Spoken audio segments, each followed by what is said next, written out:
ይላል። እኔ እናንተን እንደወደድኳችሁ እናንተስ በራሳችሁ ተፈቃቀሩ፣ ተዋደዱ። ተዋዳችሁ ተከባብራችሁ ይቅር ተባብላችሁ ጾሙ ጸልዩ ነው።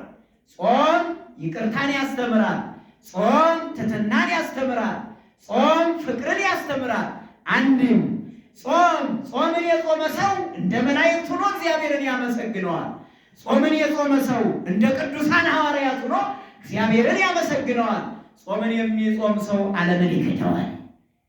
ምክንያቱም ከሁሉ ነገር መከልከል፣ ከሁሉ ነገር መራቅ እግዚአብሔርን መምሰል ነውና። ጾምን መጾም ማለት እግዚአብሔርን መምሰል ማለት ነው። እንደ እግዚአብሔር ዓለምን መካድ፣ እንደ እግዚአብሔር ሰውን መውደድ ማለት ነው። የሉቃስ ወንጌል ምዕራፍ 17 ቁጥር 23 ላይ ስታነቡ እነሆ ይላል በዚህ ወይም እነሆ በዚያ ይሏችኋል፣ ያኔ አትሄዱ አትከተሏቸው ይላል።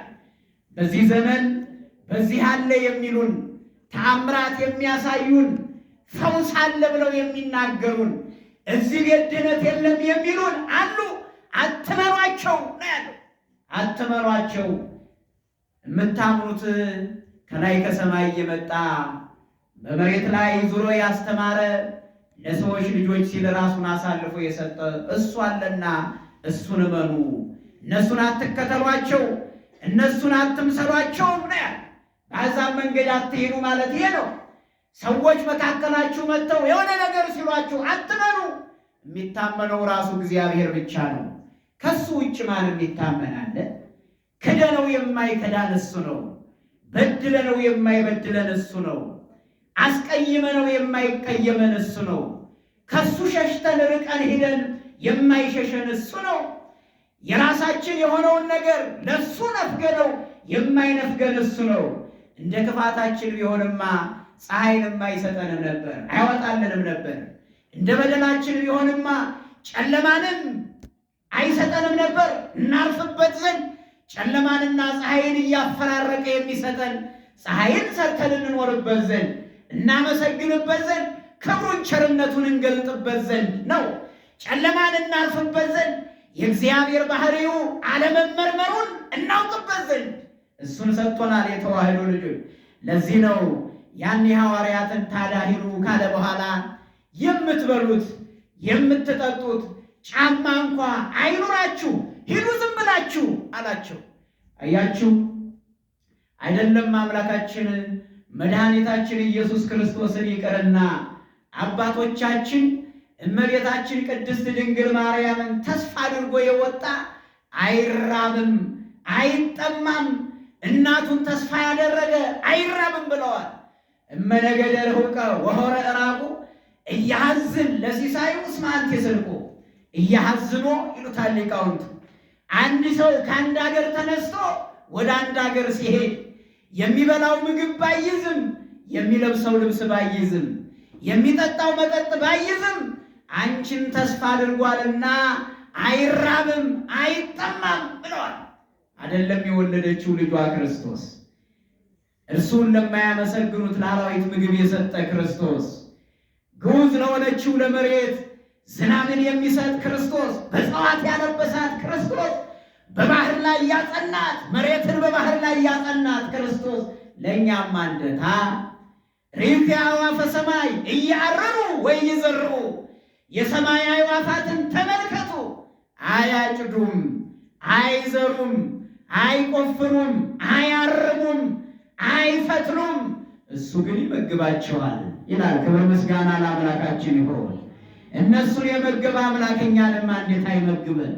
ስሙን እየጠራን ሲነጋ ስሙን እየጠራን ከሰዓት ላይ ስሙን እየጠራን ሲመሽ ስሙን እየጠራን በጸሎት እያሰብነው፣ ግን ጸሎቱ ከንጽህና ጋር ነው ወይ ነው ትልቁ ጥያቄ።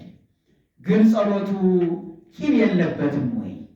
ግን ጸሎቱ ክፋት የለበትም ወይ? ግን ጸሎቱ ሐሜት የለበትም ወይ? ያ ካለበት አስቸጋሪ ነው የሚሆነው። ጸሎቱ ለመስተቀይም ይውኩፍት ቅድመ እግዚአብሔር፣ የአስቀያሚ ሰው ጸሎት፣ የበደለኛ ሰው ጸሎት፣ የቂመኛ ሰው ጸሎት፣ የክፉ ሰው ጸሎት ወደ እግዚአብሔር አይደርስም ይላል። እንዴት ብሎ ይደርሳል? ምክንያቱም ልብን የሚመረምር እግዚአብሔር ነው። ይፈትን ልበ ወኩልያተ እግዚአብሔር አማን ይረዳኝ እግዚአብሔር ይላል መዝሙረኛው። ልብና ኩላሊትን የሚመረምር እግዚአብሔር የሰው ልጅ ፊትን ያያል፣ ገጽን ይመለከታል። ሰብእሰ ገጾ ይረይ ወእግዚአብሔርሰ ልበ ይሬይ። ሰው ፊትን ያያል፣ እግዚአብሔር ግን ልብን ያያል። አማን ይረዳኝ እግዚአብሔር አለ መዝሙረኛው ዳዊት። የሰውን ልቦና የሚያይ ረቂቁን የሰውን ልቦና፣ ምጡቁን የሰውን ልቦና፣ ጥልቁን የሰውን ልቦና የሚያይ በእውነት እግዚአብሔር ይረዳኛል አለ። ይህን በሉ እስቲ፣ በእውነት እግዚአብሔር ይረዳኛል በሉ። ሁላችሁም የተዋህዱ ልጆች እግዚአብሔር ይረዳናል። አዎ የምናመልክበት አምላክ የምናመልከው አምላክ ይረዳናል። ስንራብ ተራብን ስንለው አምላካችን ይረዳናል። ስንታመን ታመምን አንተ ድረስልን ስንለው በሕመማችን ይረዳናል። አልዓዛርን ከመቃብር ያነሳ እኛን እንዴት አያነሳንም? ያነሳውም ምድር ለለወድቁ በመቃብር የወደቁትን ያነሳቸው እግዚአብሔር፣ በሲኦል የተቃጠሉትን ያወጣቸው እግዚአብሔር እኛንማ እንዴት አይረዳንም? ሥጋውን እየበላን ደሙን እየጠጣን ቃሉን እየሰማን ቀኑን ሙሉ የምንለብሰውን ልብስ ቢሰፋንም እንኳ ለእግዚአብሔር ብለን አጥብቀን እየታጠቅን ወገባችን እግዚአብሔር እንዴት አይረዳንም? ይረዳናል። እግዚአብሔር ይረዳው ውስተ አራተ ሕማሙ ተብሎ ተነግሯል። መጻጉዕን በአልጋው ላይ 38 ዘመን በአልጋ ቁራኛ በደዌ ዳኛ ተኝቶ ያነሳው እግዚአብሔር ተንስ ንሳ አራተከ ወሁር ጸዊረከ አለ። አልጋህን ተሸከምና ሂድ። አልጋህ 38 ዘመን ተሸክመሃለች። አሁን አንተ የአልጋህን ውለታ መልስ አለው። አልጋው የብረት አልጋ ነበረ። ፀሐይ ሲሆን ሙቆ የሚያቃጥል፣ ቀዝቃዛ ሲሆን በቅዝቃዜው ሰውነቱን የሚጎዳ፣ ሥጋው ተቦጫጭቆ አልቆ አጥንቱ ብቻ ነበረ ይላል። ምን አይነት አምላክ ነው ያለን?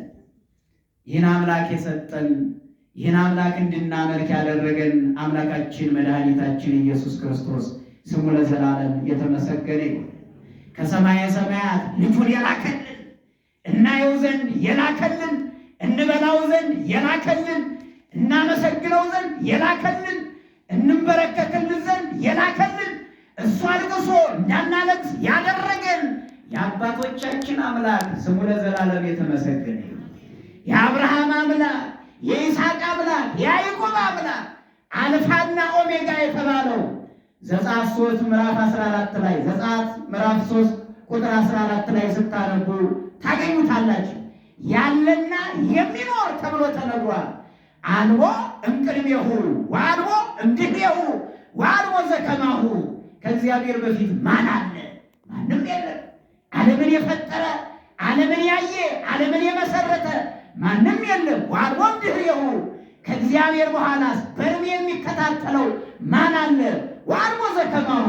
እንደ እግዚአብሔር ያለስ ማን አለ? ማን አለ እንደ እግዚአብሔር ያለ? ሰው ቢበድሉት በድሎኛል ብሎ ካሳ ይጠይቃል። ሰው ቢያስቀይሙት አስቀይሞኛል ብሎ ያኮርፋል። ሰው ገንዘብ ቢወስዱበት ገንዘብ የወሰዱብኝ ብሎ ይቀየማል። እንደ እግዚአብሔር ያለ ማን አለ? ገንዘቡን የእሱ የሆነውን ሰርቀ ነው። ተመልከቱ። እውነት የእሱ የሆነችውን እውነት ረስተን በውሸት ቀይረ ነው። ወንጌሉን በክህደት በምንፍቅና ቀይረ ነው። ቤተ ክርስቲያንን በመሳለም ፈንታ ለዓለም ቀይረ ነው። ጾሙን ጾመን ፍቅርን በመያዝ ፈንታ ጾመን በጥል ቀይረ ነው። እንደ እግዚአብሔር ያለ ማን አለ? እንደሱ ያለ መሐሪ ማን አለ? እንደሱ ያለ ቸር አባት ማን አለ? ሥጋውን ያበላን ደሙን ያጠጣን አባቶቻችን ቢያሳድጉን ሥጋቸውን ቆርሰው ደማቸውን አፍሰው አይደለም። አባቶቻችን ቢያኖሩን የሚበላ የዕለት እንጀራ ሊሰጡን፣ የሚበላ የዕለት መጠጥ፣ የሚለበስ የዕለት ልብስ ሊሰጡን ይችላሉ። አምላካችን ክርስቶስ ግን ሥጋውን ቆርሶ ደሙን አፍሶ የዘላለም ሕይወትን ነው ያከበረን ያጎናጸፈን። ክብር ምስጋና ለአምላካችን ይሁን። በአሕዛብ መንገድ አትሄዱ። ከዚህ ትምህርት ሁለት ሀሳቦችን እንውሰድና ትምህርቱን እናጠቃል። ወደ ዕለቱ ወደ ቅዳሴው እንጓዛለን። በአሕዛብ መንገድ አትሄዱ አላቸው ሐዋርያት። ዛሬ እኛንም እንዲህ ይለናል። አንደኛ በክፉዎች መንገድ ክፋትን በማየታችሁ በክፉ መንገድ አትሄዱ። አንድ በሁለተኛ ደረጃ ኃጢአተኞችን በማየት በኃጢአተኞች መንገድ አትሄዱ። በማን መንገድ ሂዱ? በእግዚአብሔር መንገድ ሂዱ። ጻድቃን ይሐውርዎን ወኃጥአን ይስዕርዎን።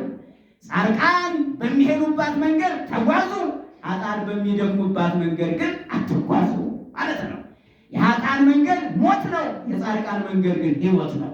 ሕይወትም ክርስቶስ ነው። ያስተማረን እግዚአብሔር ስሙ የተመሰገነ ይሁን። ይቆየናል።